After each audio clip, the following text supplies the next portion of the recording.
Lillian and I am a black woman. Hi, my name is Tammy Thompson, and I am a black woman. Hello, my name is Jim Randall, and I am a black man. Hello, my name is Melissa Slade, and I am a black woman. Hi, my name is Elizabeth Jackson, and I am a black woman. I'm George Phelps, and I am a black man.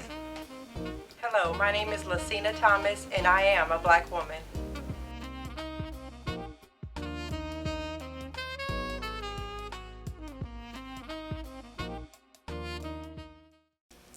Hello and welcome to this edition of Let's Talk About It. Today's topic is about colorism. It's actually the prejudice that exists in our own race between light skin and dark skin. You guys want to stick around for this show. It's going to be a very interesting segment.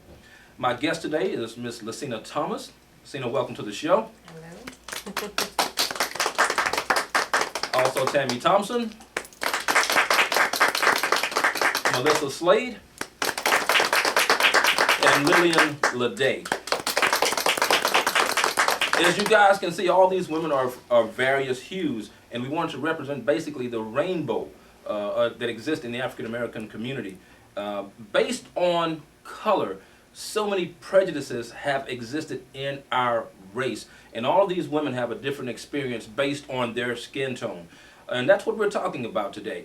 I want to start with Lillian and Lillian, now we look at you and we know that you're a fair African American woman with a fair complexion. Now I know that you've experienced certain things because of your skin tone. Tell me what you have experienced. The number one would probably be the prejudice within our own culture. I think that's probably the most hurtful of all. Second would be within the family. Also knowing that I am of fair skin, it has presented opportunities that I know the next black person probably would not have. And I could go on and on and on. Mm-hmm. Okay, now when you say opportunities that another African American person may not have, would that be an African American person of a darker hue? Of a darker hue. So your experience is what? What has been one of the benefits for you in the workplace I'm taking? Like for instance, having, you know, all the many years that I have in corporate America, I know that a lot of times it's a shoe-in and for certain opportunities and job scopes and things like that. And also when it comes to in corporate America, I've worked for some of the larger companies like ExxonMobil, Shell, and all of them. I know I have been selected just based on my looks. Not that I met the qualifications, but just the look. Really? Right. Wow. That's very interesting. Now when you talk about a racial prejudice or things that existed within your family, give me an example of what that might have been for you. I'll tell you one that really, again, really touches me is that my sister and I are two darker hues. I'm fair, but I think she's brown, but she thinks she's black, of dark black, okay? And the animosity that she poses between the two of us, you know, because she feels that my skin tone has allowed me a better living than it did for her, which isn't true, but that's in her mind. In her mind, yes. And you know what, and I want to say this too, so often we internalize what people think about us, and so we walk in that. Throughout our lives, we walk in that. And I'm sure her perception was based on things that people may have said to her. And I happen to know, of course, your sister, and she has the most beautiful skin that you will ever see in life. I mean, she really does. And when I hear you say things like that, it's like, wow, it's hard to imagine that she would even feel that way because people look at her skin and go, gosh, she got some pretty skin all the time. And when they see her, that's just the way they look at her. But she doesn't feel that way about herself. Right. And so often, how we feel about ourselves is what's reflected in society and what other people get to see of us. You know. Now, I want to skip for a moment to Tammy Thompson.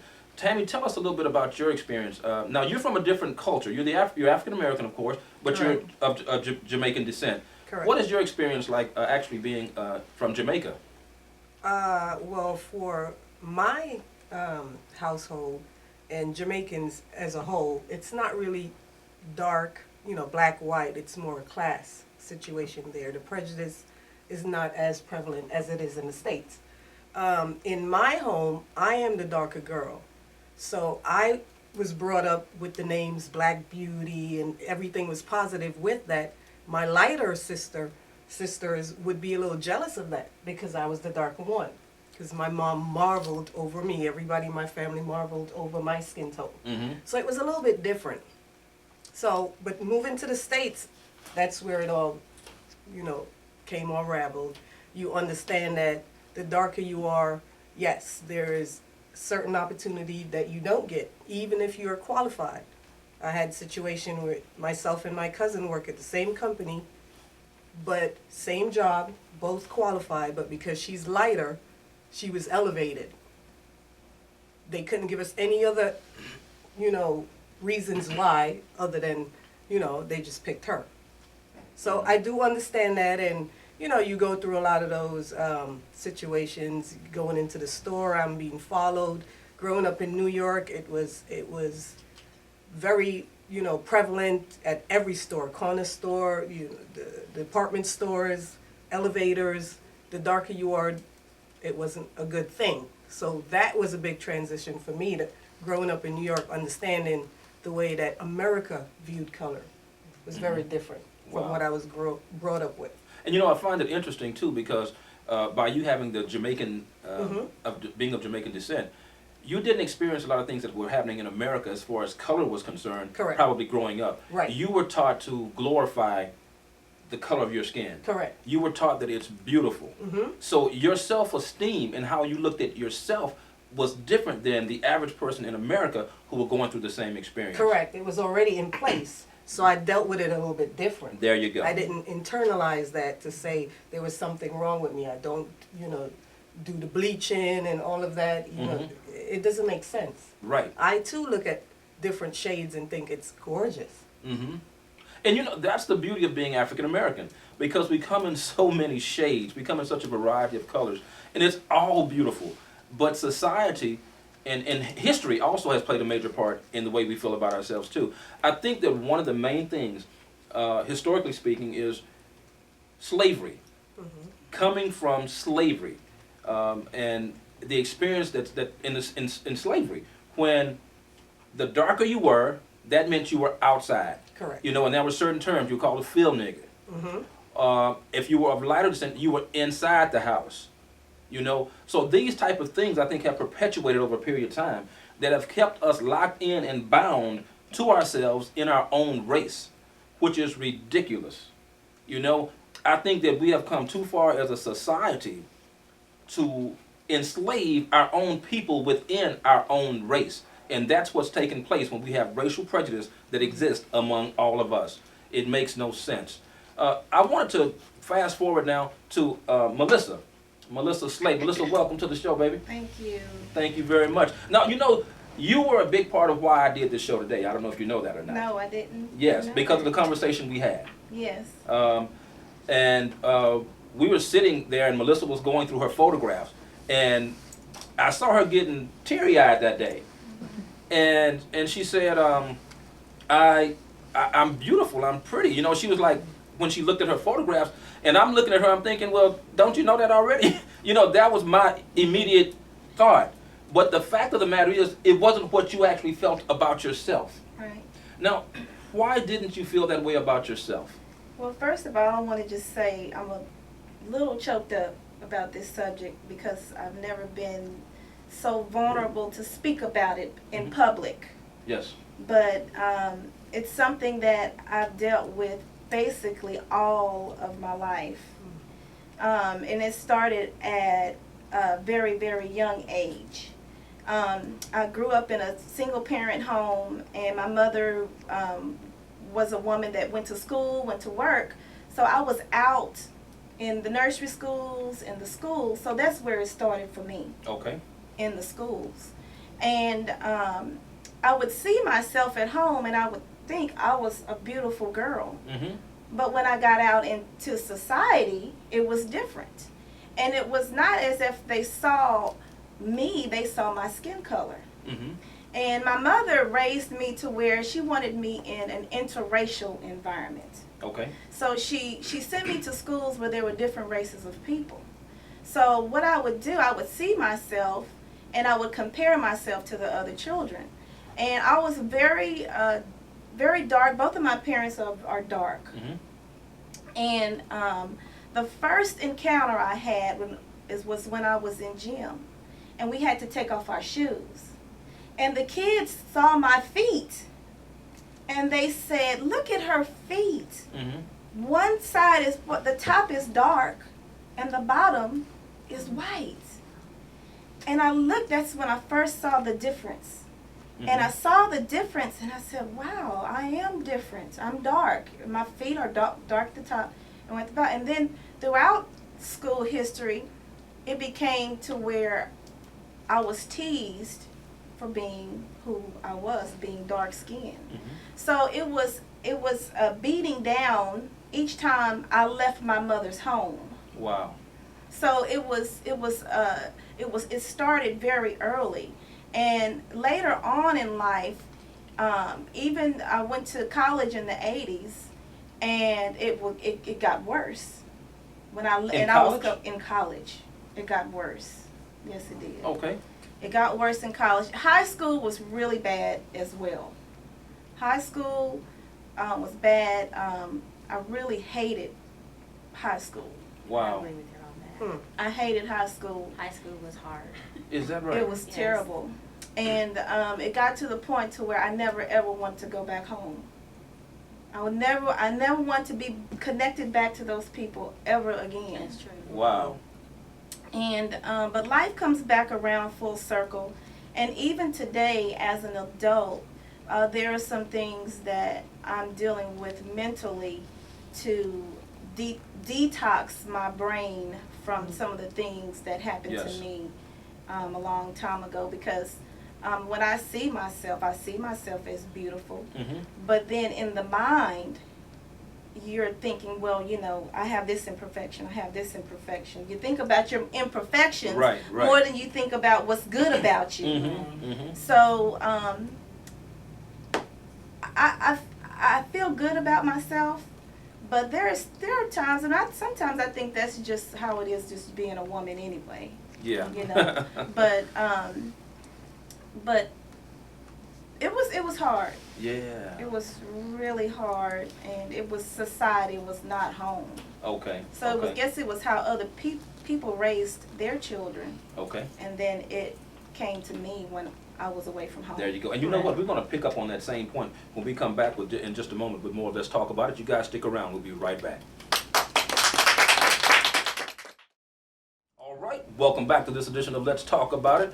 I have a plethora, needless to say, of guests today. The topic is about racial prejudice that exists within our own race based on color. It's called colorism.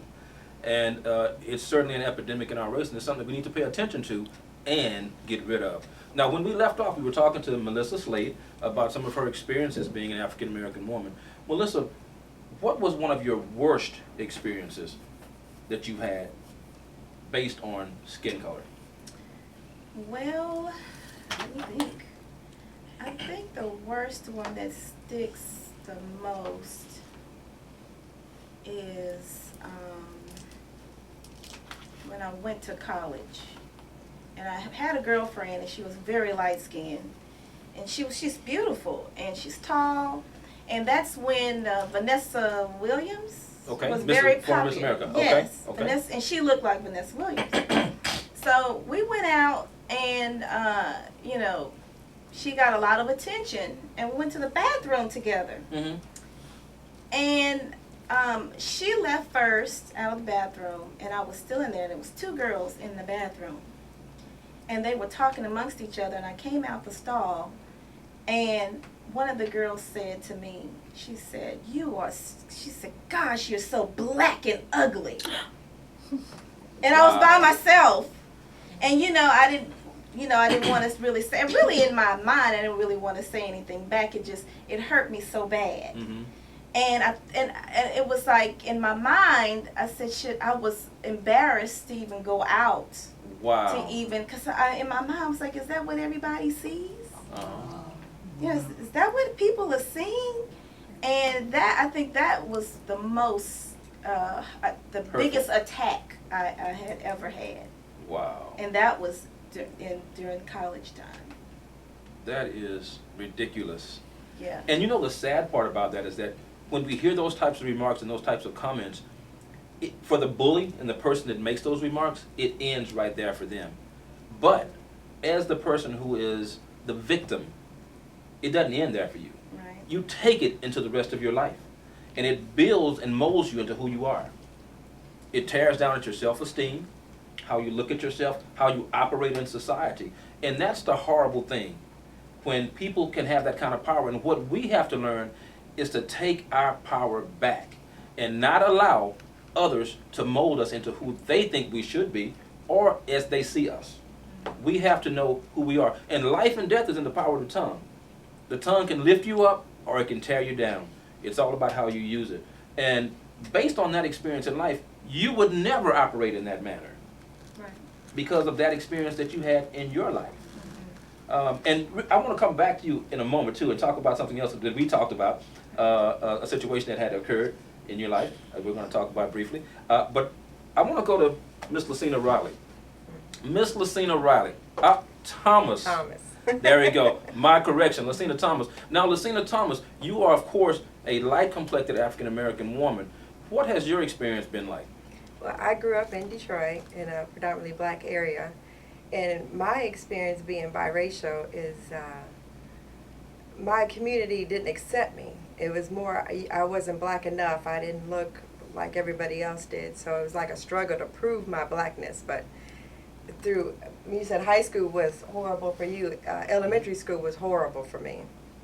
And then not only trying to prove my blackness in my own area, our community was, the kids in our community were bused to white schools. And so by the 5th grade, I was tough. It was nothing. If somebody asked me anything, it was none of your business. If I said I was black or mixed or whatever, I would say, you know, our mother would just say you're mixed. It might be easier. I said, okay. So I say I mixed to the black kids, and they were like, oh no, once you got a little black in you, you all black, you know, whatever. And then the white kids, I go, oh, are you mixed? I go, yeah, I'm black and Mexican. Oh, you're too pretty to be black. I'm thinking like, oh my goodness, this is awful. Yes. So I developed a quick tongue, and just anybody who, one question minimum, it was like, it was on. I spent the majority of my childhood in the principal office, and that's when they used to paddle.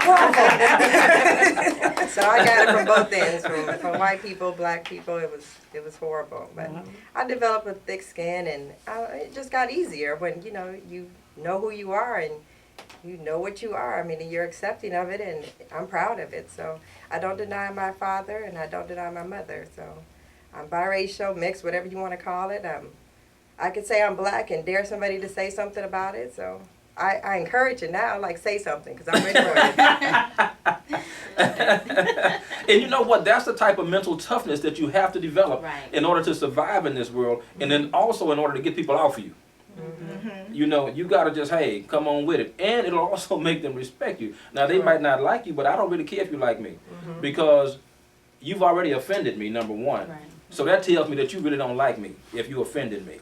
You know, one of the things that I've heard too, and I hear a lot of African American people say this to each other, they will see a woman that is of a dark skin tone or a young child, and they will make the comment, oh, you cute to be a little black thing. All the time. And I'm thinking, why in the hell would you say you cute to be black? What the hell you mean cute to be black? Or you're pretty for You black. cute because you cute. Girl, yeah. You can be purple and cute.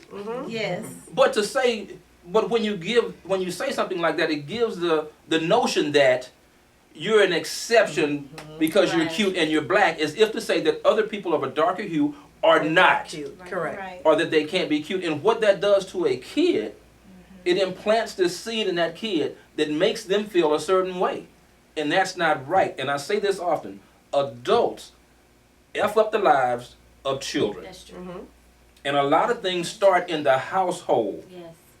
That you hear in the household. Or I have even seen in a situation where, coming from my photography background, I had a mother that came into the studio one day, and she had a child that was of a fair complexion with brown eyes, beautiful little girl, and she had another little girl that was of a dark complexion, just as beautiful, long, beautiful hair. I mean, the whole beautiful. No matter what shade she is, she was a cute girl.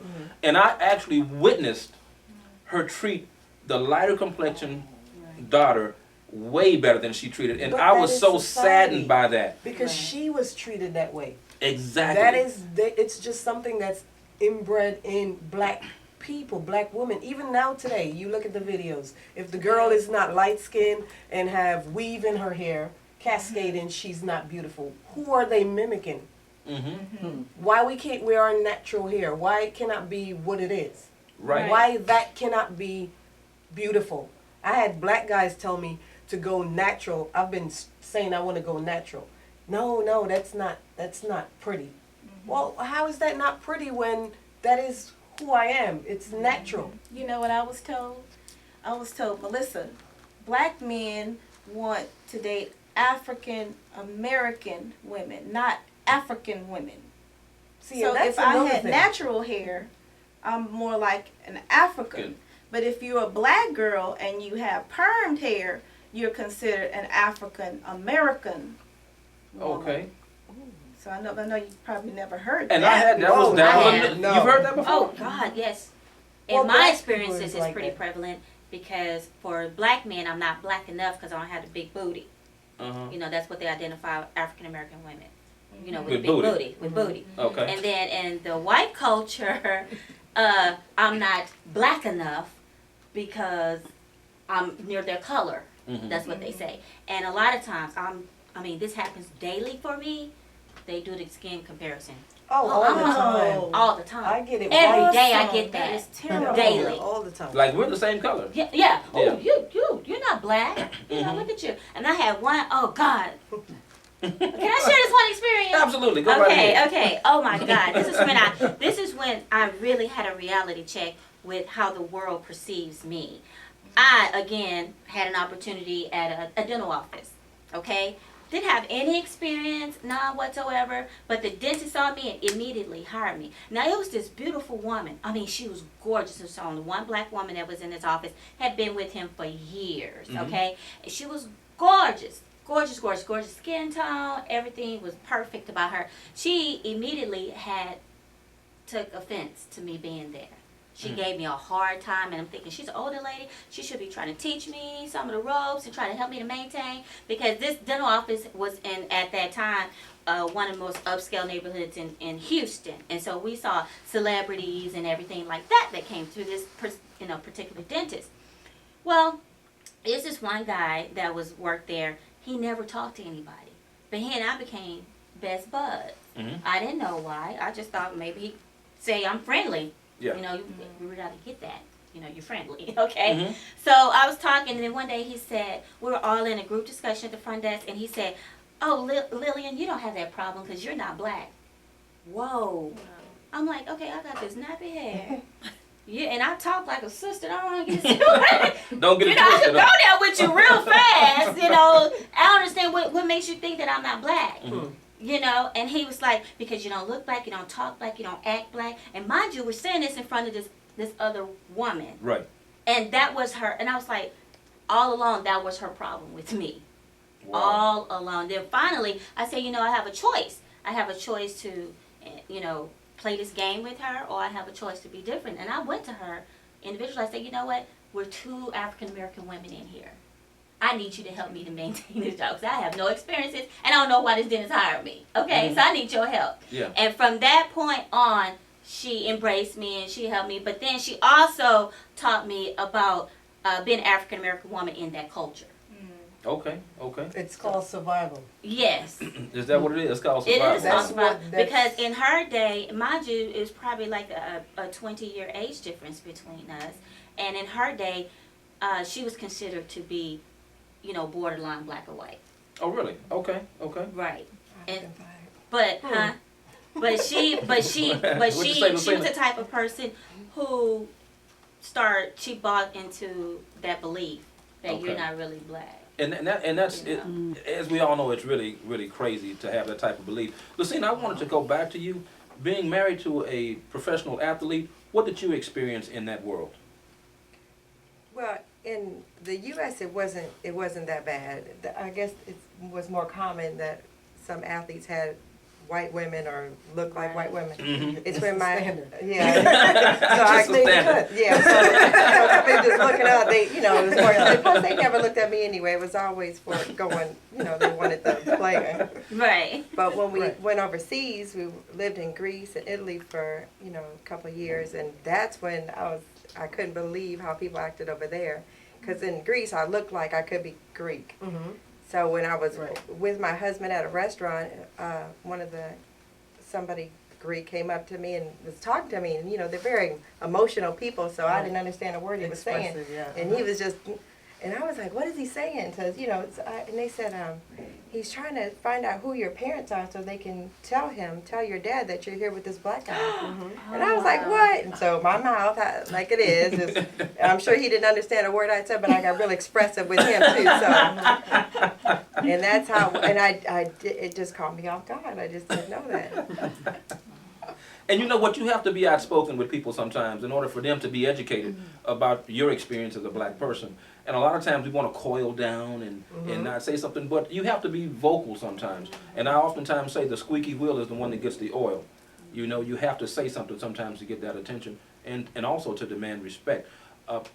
Man, this is a great conversation. I'm really enjoying it, and I'm enjoying the way that you ladies are expressing yourselves. I like how candid it's going. Now, we're gonna, man, this is good. This is good. This is good. I wanted to ask you, Lucina, before we wrapped up this next segment, do you feel like there's been certain benefits because of your skin tone that you've had that your other African American counterparts have not? Well, I don't know. I feel like I'm educated. I graduated college. I work hard. I mean, maybe. I mean, but I've been denied things too. So and then once I get into something and they find out, or they ask, because usually it's not a issue in the beginning. So maybe when I'm working for a company after a while, and if I go to lunch with the manager, because I work hard and I get promoted, and it may come up a conversation. Oh, my dad's from Weir, Mississippi, and my mother's from Monterrey, Mexico, and then they go, wait a minute, what are you? And I tell them it's questions after that, and then. Sometimes, then I see I see a withdrawal after that, but like I said, it don't bother me. So it's funny that they do that, because in my experience, especially here in Texas, coming from New York, there's a melting pot of everybody. We're all on top of each other. Here, there is somewhat of a melting pot, but it's spread out. I have white people, and some black people tell me I'm not black because I'm from Jamaica. So I get to hear. Who are these people? Exactly. I get it all the time. Exactly. I get it all the time, and I get judges. to hear them talk about black people, and I would say something, and that's when they say, "Oh, you're not black. You're from Jamaica," and I would ask them, "Is that am I a bootleg black, or is it a step up?" Yeah. I don't know a crayon that is Jamaican as a color. Yeah, where did manual all at? the Where time, did and rules at? And I get black people that say that to me. Wow. Black people that say that, oh, you're not black, you Jamaican. But see, I don't understand that, because all black people come from Africa. And I do That's understand there's a lot of black American that think, oh, I've never been to Africa. I don't know nothing about Africa. You're African. There is black people in Greece. There's black men. I've been to Spain. They love black women. They have no use for a black man. The black woman they adore. Italy, same thing. Black men, it's not going to work for them. Right? But there's black people there that's born there, that's Italian. You see what I'm saying? That does not make him, oh, he's a white Italian, he's black. Where does his heritage come from? From Africa. All black people came from Africa. That's where we came from. And I don't know, that's a big thing when they denounce that. That's a part of why the color is such an issue, because they'll say that I'm not African because the TV shows African, women running with breasts, chasing an animal. That is not Africa. Right. That is a part of Africa. You see what I'm saying? I always tell people to go. It's a part of it. But that's not entire Africa. And the same thing when they look at our news here and see every minute it's a black man that's doing this and robbing. They don't like black men around the world. China, certain places, they just don't.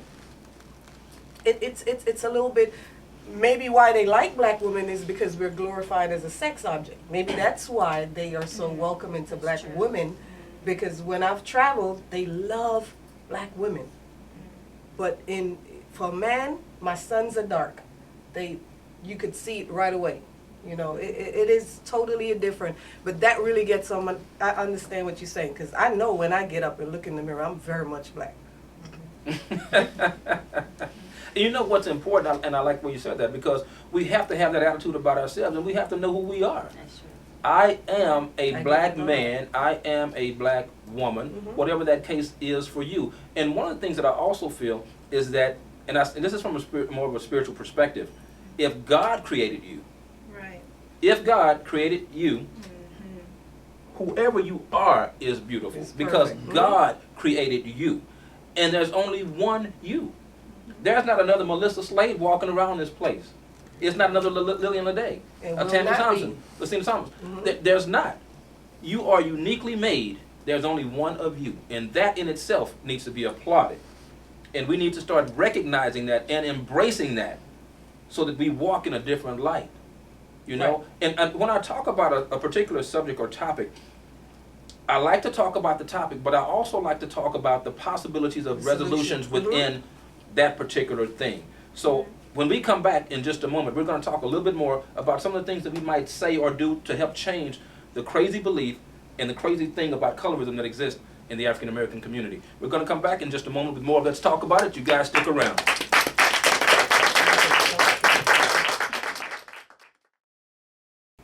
All right, welcome back to this edition of Let's Talk About It with my panel. You guys have already met the four ladies that were here, and joining us today is Mr. George Golden Boy Phelps. Welcome to the show, George. And also we have another young man, Mr. Jim Randall. Jim, welcome to the show. All right. You know, we wanted to add a few fellas to the show because we wanted to talk about the same thing that exists in our community, the racial prejudice that exists in the black community. Now, George, you have, actually everybody, George Golden Boy Phelps is my brother. You can see that we have different skin tones, and throughout our lives, people have always asked us, they asked me rather, was I adopted? I would get it all the time when they meet my brother or they would meet my sister.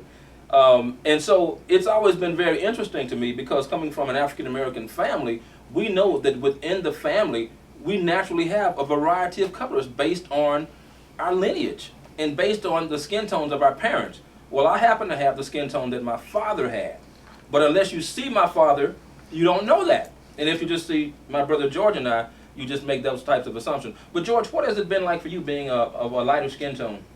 For me, it was just, he was the bright boy growing up in school. So I always had trouble with darker people, individuals. Most of my life, most of my trouble has came from a darker individual. And I was already prejudged a lot by women, like off the rip. Really? Yeah. Okay. So that's been the majority of my life. Most of the stuff I've been through, it's been like that. Based on your skin tone? Totally on skin. So tell me, what are some of the things that have taken place for you as you speak? Maybe in school I was picked on. Okay. So I always feel like, if he was a darker male, it was a situation, and if he was bright, it was cool. Really? So when I go out, and I'm in to this day, when I go out in the club or something go down, something pop off, a bright dude will be like, "Hey man, you good? We gonna stick together." Really? It's like that. So if I meet a chick and I speak to her, she be like, "Well, all bright dudes think they all that. They think they this, and I've been dogged out by this and you can be dogged out by anybody. Mm-hmm. Well, I gotta be, I'm bright or you dog. Right. And I don't have a problem with no dog person. But when I was growing up, my father would always tell me, date somebody like your mama. Mm-hmm. So don't date a dark girl. Mm-hmm. But he was darker. Right. You see what I'm saying? Uh-huh. So they kind of put I was kind of confused. So I was like, well, I'm gonna just date a dark girl and see what he say. And I don't care what color she is. If she fine, she fine. That's how I look at it. You see what I'm saying? So, and then my stepsister is dark. Right. So I was like, I'm confused about that. So did he just say, okay, well, I'm gonna do dark today, and then Like tomorrow? Like tomorrow? Well, that's how I would be. You know what I'm saying? Right. So he would tell me that and laugh about it. But I mean, of course, I think that he wanted me to have someone more like my mom. Mm-hmm. And so I would date lighter girls, thinking that okay, it's gonna make Pop happy. Right. But then I realized I'm getting older. Like, okay, I'm gonna do what I want to do. Right. And she can be, she can be Hispanic, she can be white. I don't have no color, man. I don't care what color you are, as long as you look good. Right. You know what I'm saying? Or, I mean, Right. for me, So that's just how I grew up. And I know that to be true. And I remember our father would say that type of thing. Yeah. And I do know also that it was something that was kind of like inherently put in him through his mother and father. Which, of course, when you become an adult and you start to see life as life is, you realize that really ain't right. Yeah. And it really wasn't, wrong. But it was because of what he saw and what he witnessed. Exactly. And it's ironic too, because a lot of the women that you date are dark complexion women, and a lot of times opposites attract. And I always find that to be very interesting when you see that dynamic. Also with us is Lillian Lede, and Lillian is my cousin, actually, and this is my cousin, and this is George is my brother, and you can see we're different shades. George and Lillian are closer to the same shade, and I got this beautiful caramel complexion that I love. You know what I'm saying? So, and I embrace in our family. My parents have never made a difference between us at all as parents. They never have. And I've never felt like I'm the darker kid or what. I am the darker kid. That's just the reality. But that was never anything negative toward me because of my skin tone. I always embraced my skin tone. And I would say it often. I can't imagine myself with the color that my brother has or the color that my cousin has. I love this. And God made this. And this is who I am. And I think when we learn to embrace who we are, it helps us to function better in the world.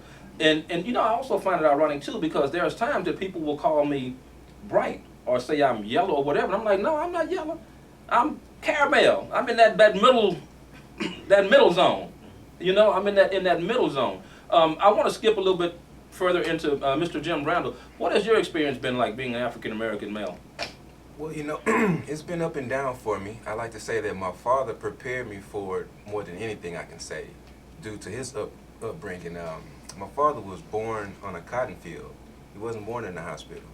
And he went straight into knowing that God was going to be the strongest person that he can look for to support him in an oppression type era, I guess at that time in the 60s and early 70s. He told me that gave him the fear to overcome, and that's where I feel colorism and racism comes from, is mostly fear. So once you as an individual can overcome that fear, then you're pretty much strong enough to handle any oppression that can come your way. So he prepared me as a baby to be ready for racism, mentally, physically, and spiritually. Mentally, martial arts, being strong, to protect myself from any oppression was one of the main things that helped overcome the fear. I can say that spiritually, having the faith in God prepared you for, if you have to meet your maker due to the oppression, then you'll be all right with that. You're not scared. So I think I had a different approach towards racism as a kid. I was ready for it. And I was able to change my surroundings because of that preparation, through being understanding, being smart enough to know that their ignorance is causing that racism sometimes and colorism. So by me shining my light from God and the no fear, I pretty much changed every racist situation I've had. Thank God, and thank my father for that preparation.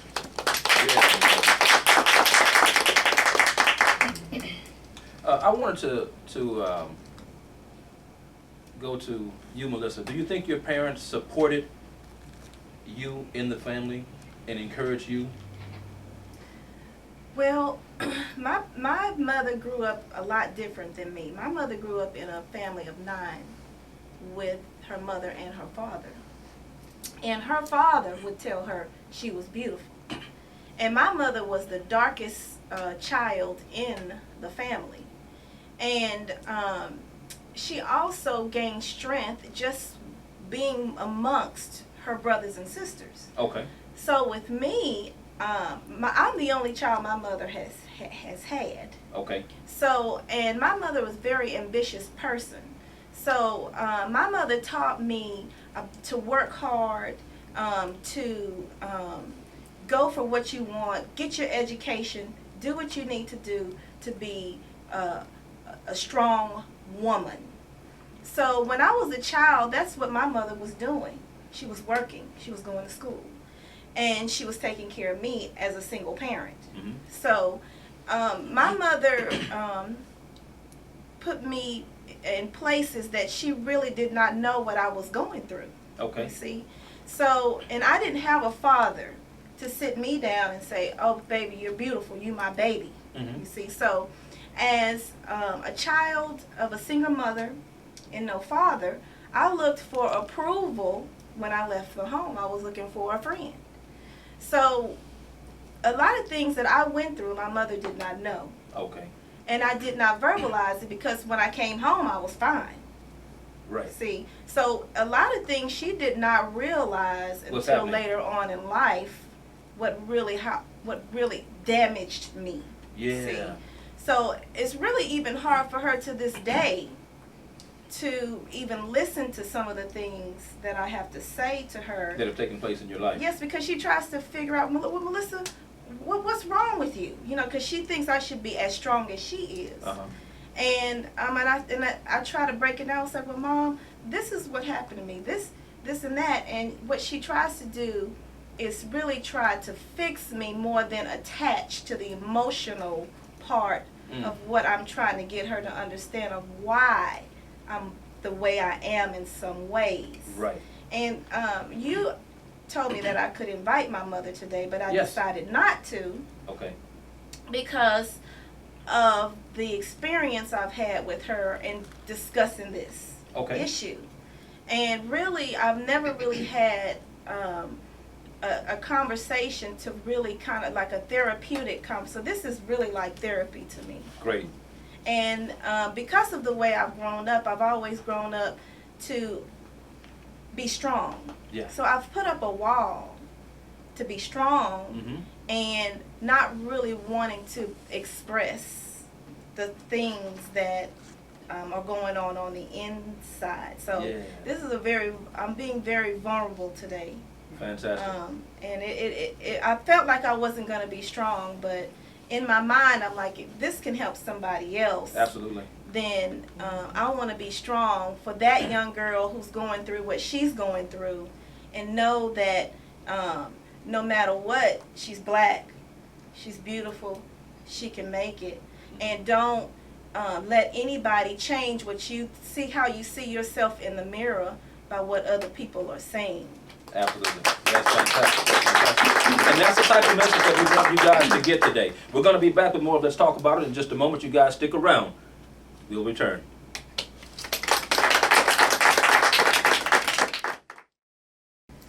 All right, welcome back to this edition of Let's Talk About It, where today's topic is colorism, racism that exists within our own race based on our skin color. When we left off, we were talking with Melissa Slade, and we were just talking about the family dynamics that take place in African American culture, and how being in our household affects us when we go out into the world.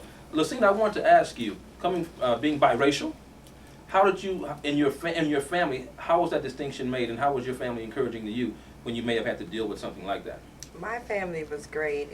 We didn't have a problem with, and all of us are different skin color, not as drastic as your family, but there's different skin tones. But my family was great, and they just kept keep it moving.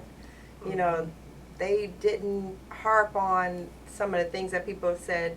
Some of the kids and the parents, what they said. They just, told me who I was, told me about my culture, and just kept pushing education. And you're going to college, and you need to concentrate on this and not that. So I had a great family. It was wonderful. Yeah, and that's good, because that's not everybody's experience. Sure. And unfortunately, I think in a lot of black households, racism exists in that household, and it definitely affects the way the kid goes out into the world. Or when you call your kid little blackie, or get your little dark self over here, your little, all these things actually end up being negative things that are instilled in the child, and negative seeds that are planted. So when they go out into the world, they see themselves that way, and then when they're treated a certain way, it's like a double-edged sword. They're catching it on both ends, in their household and out in the world, where it shouldn't. Now in the world is one thing, but in the household, it should never exist.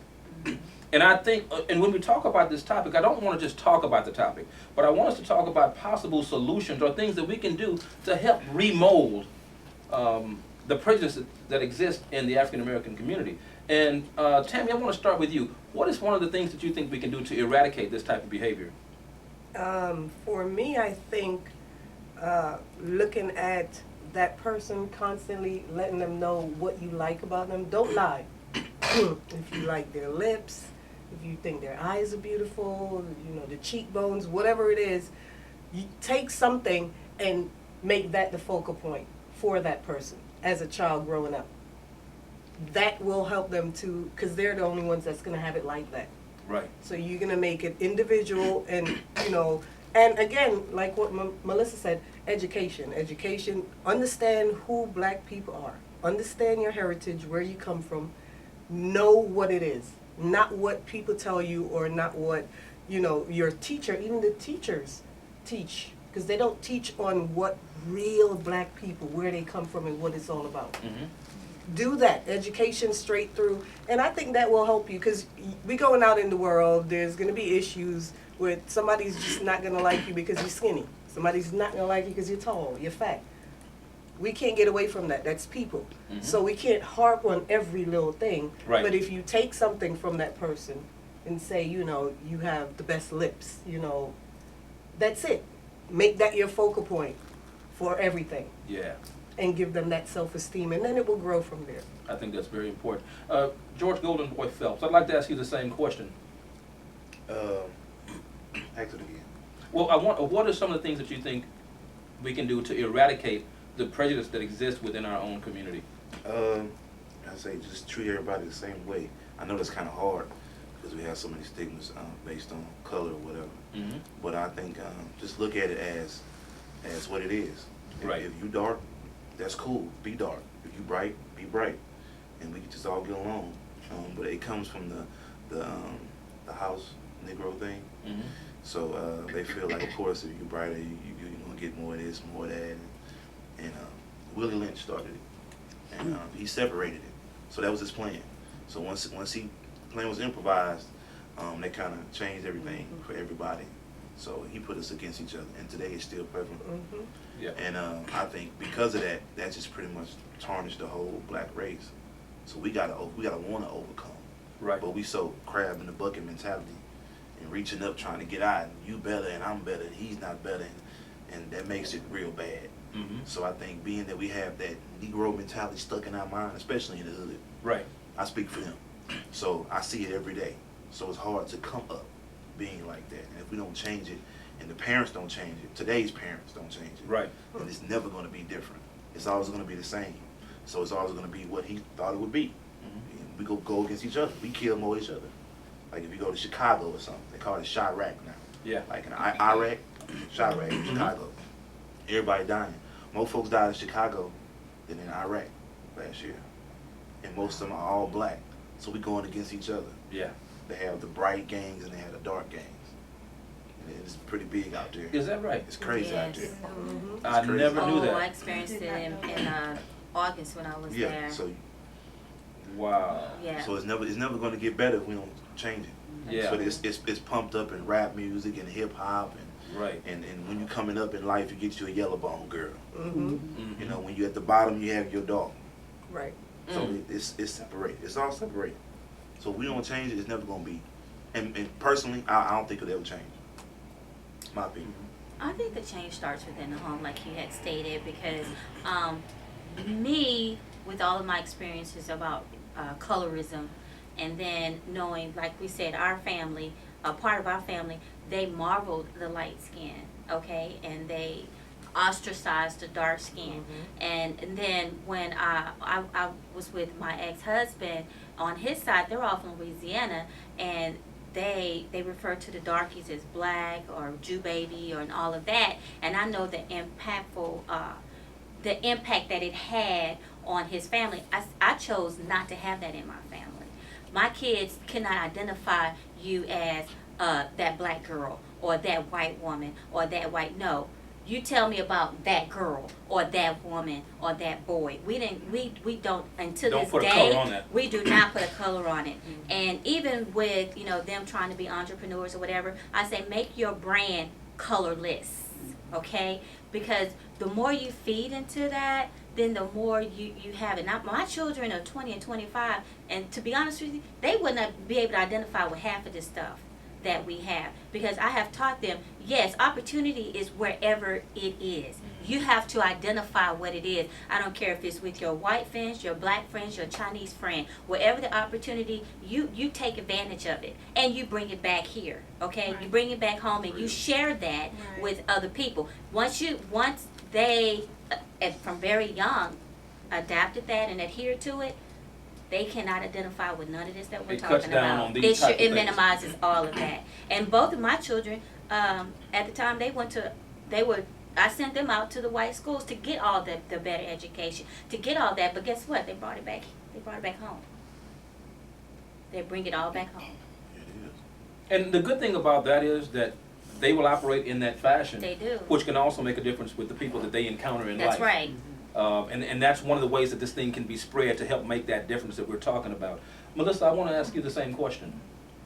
Well, for me, all of my solutions come from the Word of God. That's just how I was raised. And I don't have any children, but there are children in my life. And the Word of God says that you train up a child in the way they should go, and when they leave, they will not depart from that. And also the Word of God says that when you become a man, you get away Put from away childish things. So with those two things, even though I have gone through what I've gone through, I am an adult now. So I have to put away what happened to me when I was a child. Mm-hmm.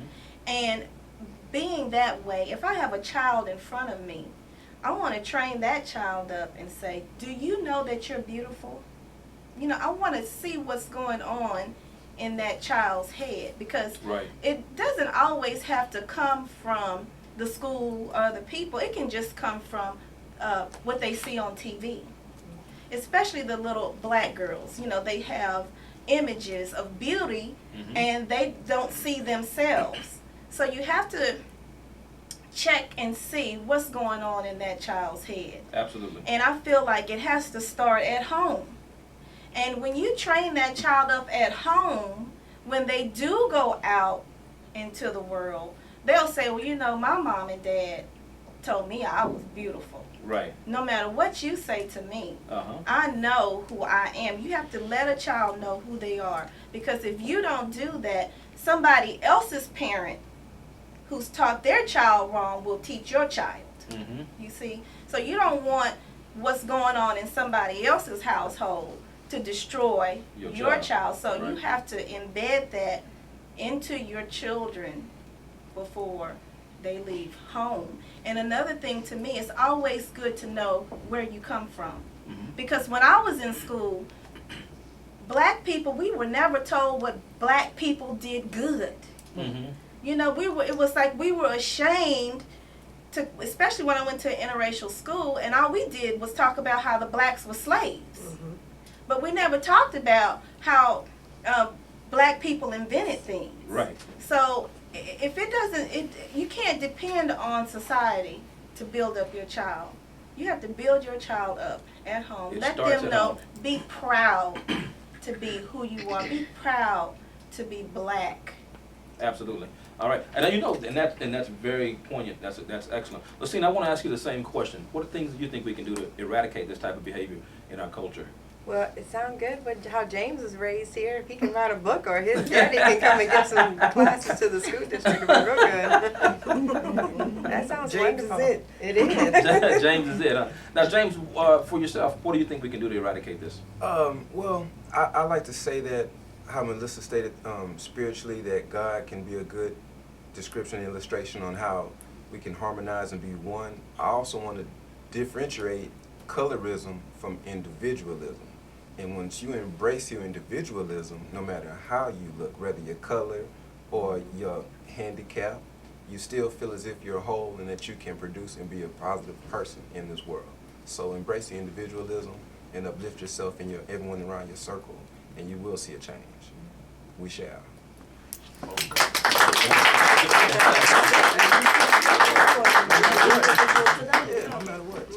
All right, now we're going to take a couple of questions from our studio audience. We're going to start with you, Vanessa.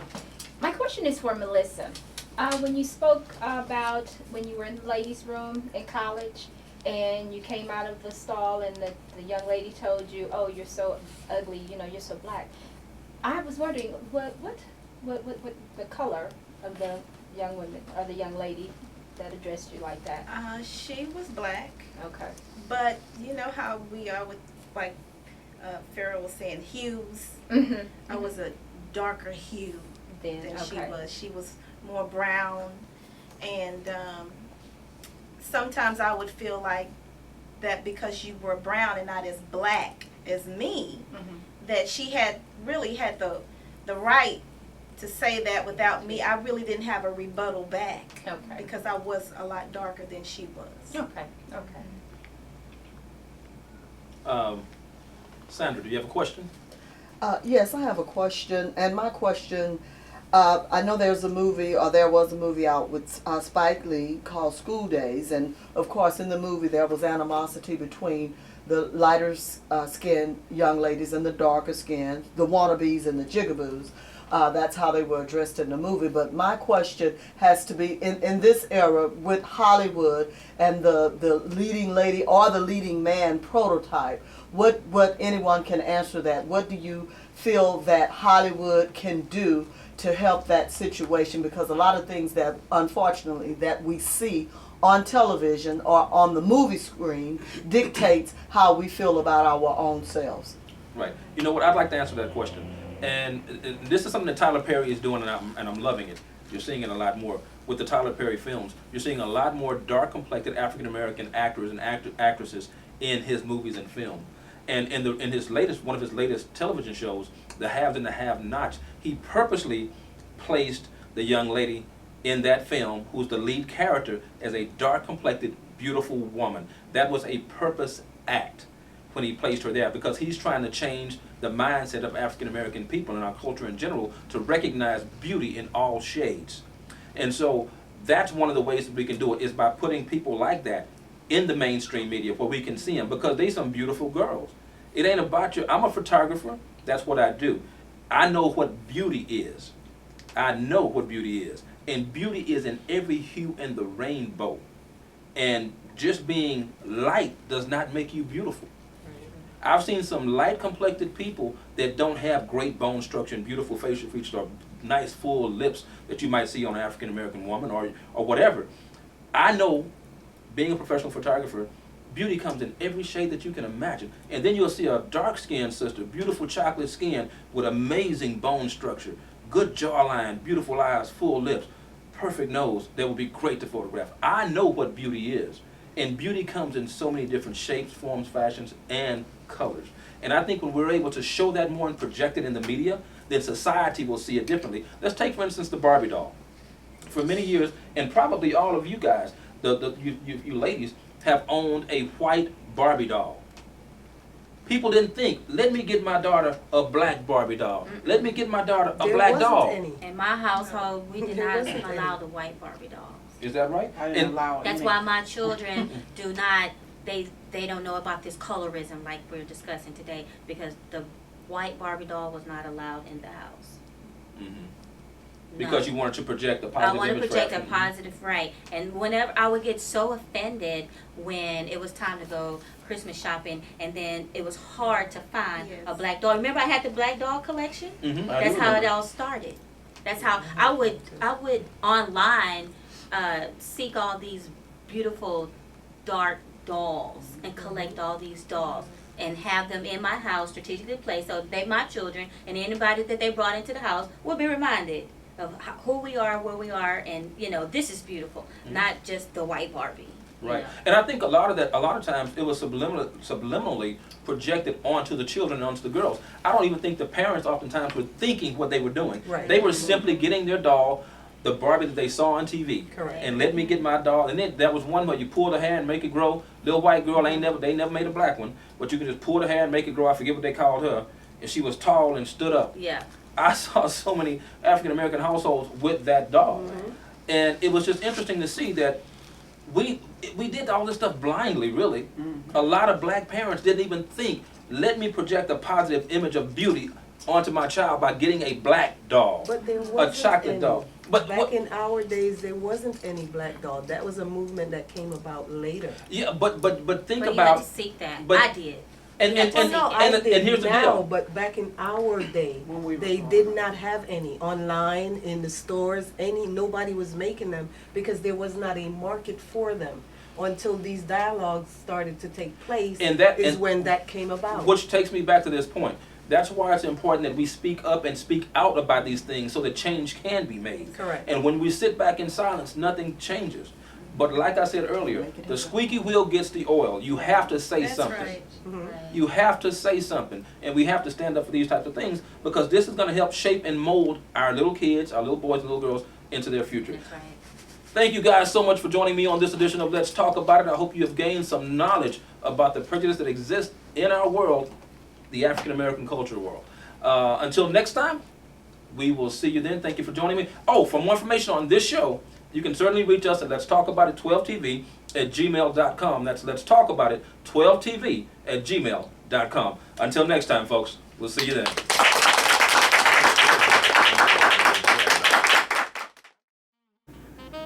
Hey, I am so glad that you guys joined me on this edition of Let's Talk About It, where the topic of our show was colorism. That's racism within our own community. That's the black community, based on skin color. You know, I go back to when we were slaves. We were enslaved many, many years ago. And it's so ironic to me that to this day we are still enslaved within our own race based on the color of our skin. That being light or dark within our own community. I think it's terrible, and I think it's something that we need to work on and fix. It makes no sense, folks. I'm really glad that you guys joined me and listened to this show. I hope it made a difference in your life. And guess what? My name is Ferrell Phelps, and I am a proud black man. Until next time, we'll see you then on Let's Talk About It.